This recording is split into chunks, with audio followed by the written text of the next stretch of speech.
Well, many times in your program, you're going to have to iterate over a set of statements, which means you're going to have to loop many times and execute the same statements over and over again. Now, to do this, we use several different constructs, and there's many different ways to express looping.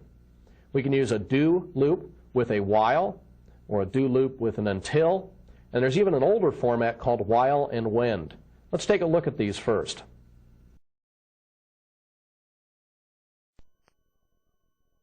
So the scenario here is that you want to iterate over a set of statements. The first example is a do while.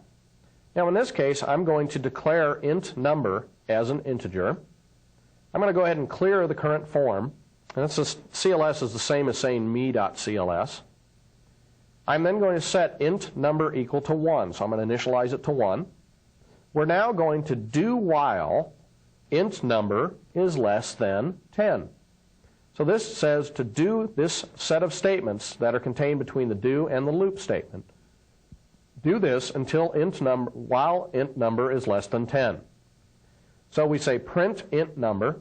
Int number is equal to int number plus 1. That increments it each time. So if we run this application, we should see the numbers 1 through 9 appear on the form. So it just iterated over those set of statements there very quickly and said do while int number is less than 10, print the number, and then increment that number. So obviously you need to take care of the incrementation here because there's nothing that will do it for you, and somehow we need to keep this going, otherwise we would never reach this condition, and which means we'd never drop out of the loop. So as soon as this condition becomes false, do while int number is less than 10, as soon as it becomes false, what happens is it actually goes to the statement after this loop. So we could pop up a message box done to show you that when you run this, it does all of this, and then it drops to the next line after the loop statement. The next example we'll look at, next one in our list here, is while and when. Now this is kind of an older format. You don't see this used too much anymore, but some of your older basic programmers might use this. And this is basically the same as the do while loop that we just saw. So in this case, we just say while and while end, which is when, instead of the do while and the loop statement. So same format, just kind of an older style that you don't see too much anymore. Now another format that you can use with the do statements is you can just simply say do, and then these statements, and then loop while int number is less than 10. So we've moved the condition, the thing that we're testing, we've moved down to the end of the loop now. What this means is that you're always going to go in and execute these lines of code at least one time. Remember, in the other way, we could actually test this number before, which means if this number happened to be 11, then it would never even go into the loop. On the other way, when we use the loop while, we could actually set this value to 11, but we'd still go in and print the number, and then it would drop out of the loop because it didn't match the condition. So it kind of depends on whether you want to go in one time or whether you don't want to go in to the loop one time. Now sometimes the do while becomes a little bit hard to read in certain conditions. So in that case, you might want to use a do until. In this case, we just simply say do until int loop is equal to 10. So now we're kind of testing the opposite condition here. Instead of looping while something is true, we're saying do until this condition becomes true. So int loop is equal to 1. Is int loop equal to 10? No, it's not. So we go into the loop and we start printing and incrementing the loop variable. So it's just the opposite way of testing, and it just kind of depends on how you want to read your loop statement. The last one is then, of course, moving the loop or the testing condition down to the end, just like we did with the while. In this case, we do, we print, we increment, and then we loop until int loop is equal to 10. So obviously, you're again going to go in and execute these at least one time until this condition becomes true. Well, do while loops and do until loops are great for testing when a condition becomes true. A lot of times you know that there is a set number of iterations that you're going to do. In that case, we're going to use a for next statement. The for next statement you can do a couple different things with. If we look at the code, we still need to dim a loop variable. And then we simply say for int loop is equal to 1, 2, 5, for example. Now this number can be whatever you want. This number can be whatever you want. They could be variables. It really doesn't matter. But you're going to be using this whenever you know that there is a set number of iterations to perform. We then say print int loop. Now the for next, the next statement actually takes care of incrementing the loop variable for us, so we don't need to worry about it. And by the way, you can specify the name of the loop variable after the next, or you don't have to. Either way works. Now one of the things that we'll talk about here is after the loop drops out, the loop variable is still valid. So let's go ahead and show you that. The reason I mention this is that for anybody who's had Fortran, they know that loop variables are valid only inside of a loop. That's not the case with Visual Basic. These are just regular local variables. So in this case, for int loop is equal to 1 to 5, we print the loop, do a next, and then I'll show you what the value is after we come out of the loop.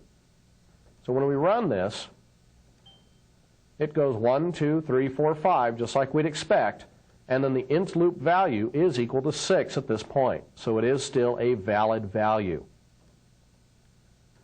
Now obviously we can use many different formats for this. As I mentioned, we could actually create variables here. Int start as an integer, and dim int end as an integer. And we could set int start equal to 1 and int end equal to 7, for example. Doesn't really matter.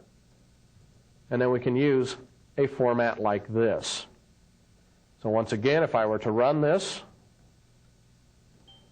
you can see that it now increments from 1 to 7, or whatever those values are that you have in your variables.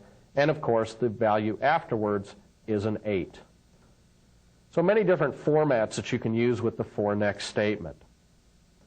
In addition, sometimes you may wish to actually step through by a certain amount, or maybe you need to loop backwards. Here's an example where I dim int loop as an integer, and I loop for int loop is equal to 10 to 1, but I'm going to step by -1. So this step is an incrementation or decrementation of the variable. So if I run this, we're actually going to loop from 10 to 1 by stepping by -1s. So if I run this example, 10 to 1, stepping by -1 each time. So the for next loop takes care of all the incrementing and decrementing for us based on the step command. And you can always say, if you want, if we go back to our original value there, we could actually just throw in step by 1s here. That works just as well. Not necessary, but it is something that does work. The next example is stepping forward, and this time we're going to step by 5s, for example. We're going to dim int loop as an integer. For 5, int loop is equal to 5 to 50, stepping by 5s, for example. So when we run this one, 5, 10, 15, 20, 25, 30, 35, 40, etc. So this is a way that you basically move through loops very simply and specifying a step variable. Like I said, this is optional. You don't really need this. However, a little tip here is that it actually, for some reason, becomes a little bit more efficient when you actually specify the name of the variable after the loop. And if you have nested loops, it does add a little bit of readability also to this. Let's talk about an example here, kind of a real-world example, where here I've got an email form. Remember we kind of made a mock-up of an email form before. So what I've done is I've created this list box with all these email addresses in it, and I've made them checked so that I can check one or many of them. Then what I want to do is I want to click on this button here to transfer them into our to line of who I'm going to send email to, just like you would use in Outlook or something like that. Well, the name of this list box is a list addresses. This one's called command transfer. It's a command button with a graphical style. So now let's go ahead and come back over here and double click on this command button. And inside of here I've got a loop variable and I've got a string variable that I'm going to concatenate strings to each time through this loop. I'm using a with and end with syntax. I do this so that I can say with the list box, and then I can just use the properties of the list box without having to specify list addresses over and over again. Just a shorthand, and this is also an efficiency method also. What I'm going to do is I'm going to loop through for int loop is equal to 0 to the list count property minus 1. Now list count will actually report back how many values are in the list box. Now since list boxes are an array, the list property is an array, it starts at 0. So I want to loop from 0 to the list count minus 1. Then what I'm going to do is every time through the loop I'm going to check to see if the selected item, the selected property, subscript int loop. So the first time through the selected is subscript 0. This tells me if the item has been checked or not, has been selected or not. If it is selected, then I know that I want to add that value to my address. So I'm going to say string address is equal to string address concatenated with the list entry at that subscript. So remember, the int loop is going to be looping through each element in the list box. And I'm going to grab then each element by specifying the list property with that element number. And I'm going to concatenate it into this string address. I'm also adding on a semicolon and a space after each address. We do an end if, and then we increment the loop variable, and we keep looping, and it keeps checking values. Once I'm all done, I've now built up an address. I can now use that string address and assign it to my txt2 box, which is this text box right here. So let's go ahead and run this sample to see how it works. So in this case, I go into the employee form. I then click on the email picture, so I bring up the email box, and I can choose a couple of these different entries here. Click on this command button, and it loops through and grabs just the ones that I have selected and puts them into my text box here. So once again, how this works is it basically goes through this loop, checks to see if it's selected, and if that item is selected, then we add that to our list, and then we take the list and we put it into our text box at the very end. The with and the end with construct, you're going to use that quite a bit. Like I said, it's an efficiency measure that you want to utilize whenever you can. You typically do it when you have a lot of properties that you're going to be setting for a particular object. Let's take a look at another example in our sample project.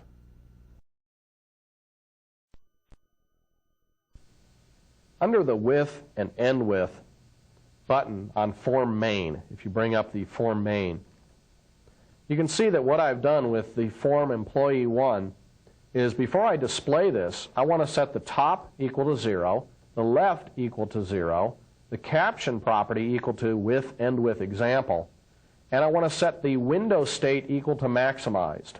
Now setting this, obviously I didn't need to set the top and left because it's going to do that anyway, but I did this as a sample just to show you that if you're setting multiple properties and then going to be calling a method in the same block of code, the with and end with really make this very nice.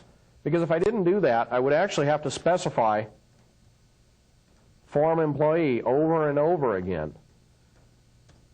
And as you can see, it's just a little bit messier to read when you do things this way, as opposed to using the with and end with. So use the with end with whenever you have a block of code that sets properties over and over again.